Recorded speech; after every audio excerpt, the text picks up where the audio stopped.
Hi, I'm Neil Riddell, and welcome to another edition of Mirror TV. And we liked her so much the last time. We have life reporter / general assignment reporter, do it all, Ashley Gurbal here. Ashley, welcome back to Mirror TV. Hey, I'm so excited to be back, Neil. Thanks for having me. I'm glad you finally came out of makeup for this appearance. Oh, well, you know. Yeah, and it worked today. I asked Ashley, hey, can you do this on Monday? What do you mean? I need more notice. Yeah, had to get the hair straight. So hey, nice job covering on the Blair County Arts Hall of Fame last week, and that's what we wanted to get into today. Just the kind of people that they honored and what your impressions of the whole evening. Well, every 2 years, the Blair County Arts Foundation inducts people into the Blair County Arts Hall of Fame, and this year's inductees were just fantastic. Carol D'Andrea has been in show business for more than 50 years. I mean, she started on Broadway, and she's been on sitcoms, been on several television specials, appeared before heads of state, lots of different things. Robert Broadwater of Bellwood, he was one of the inductees for literary arts, and he's written more than, I think, 25 books that were nationally published. And a lot about the Civil War. Yeah, he really. Yeah, he does have to have a day job. Yes, he's the manager of Perkins in Altoona. Right, and it shows you how accomplished you can be in a particular field, but the reality is, of what kind of demand there may be for Civil War books. Right. Right, and who would have thought? I thought he and Carol really spoke beautifully. I love when people get up and they start paying tribute to their families and their hometown. And, Carol D'Andrea comes from such what she had to overcome to get where she was. Right. She had taken dance lessons all her life, and her final dance recital at the Mishler Theater here in Altoona at age 17, she was about to graduate from high school when her parents were killed in a car accident, and she had the lead in just about every skit in the dance recital, and she still performed, and that was the last time she was on the Mishler stage in 1955 until last week. So that was just a moment I think everyone in the auditorium felt. Right, and she, when you look at her really, and this is, how many years have they inducted people? 3 or 4? Yeah, they started in 2002.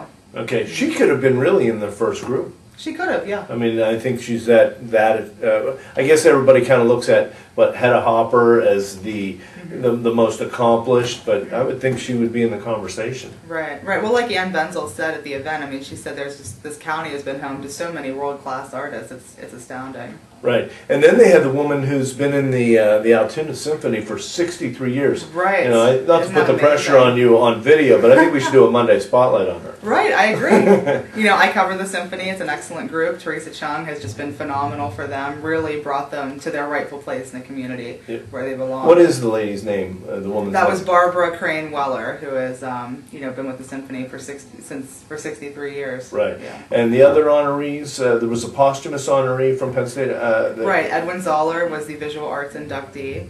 Right. And was that Joe Cervello that accepted from him? I thought did a nice job. Right. He was actually a student of Edwin's back, many years ago, and he said, he still, every time he paints, he thinks of Edwin. So. Right. And when you go, Ashley mentioned Kate Schaefer. When you go to events at the Mishler Theater, the Altoona Symphony, or various ACT, you almost feel like you are going to get a hernia just picking up the program. Right. And it is so well supported, and they also honored as contributors Dean and Dorothea Nelson as well. Right, of Hollidaysburg. Yes, they were very private and didn't want a lot of publicity for their award, but just from what the officials with Blair County Arts Foundation said, they've really done a lot for the arts in this area for many years. So it was a well-deserved honor, even though they didn't think so. Now, what was your impression of the whole evening? Are they still in a growing stage? I mean, they do it on a Thursday night, so it's not like they're trying to maybe build an audience of 500 people, and I think they had a couple hundred people. Right, they did. I mean, it was a great evening. This year, they really kept the event moving. They had several performances at the beginning. Allegheny Ballet performed, which is always a treat when they,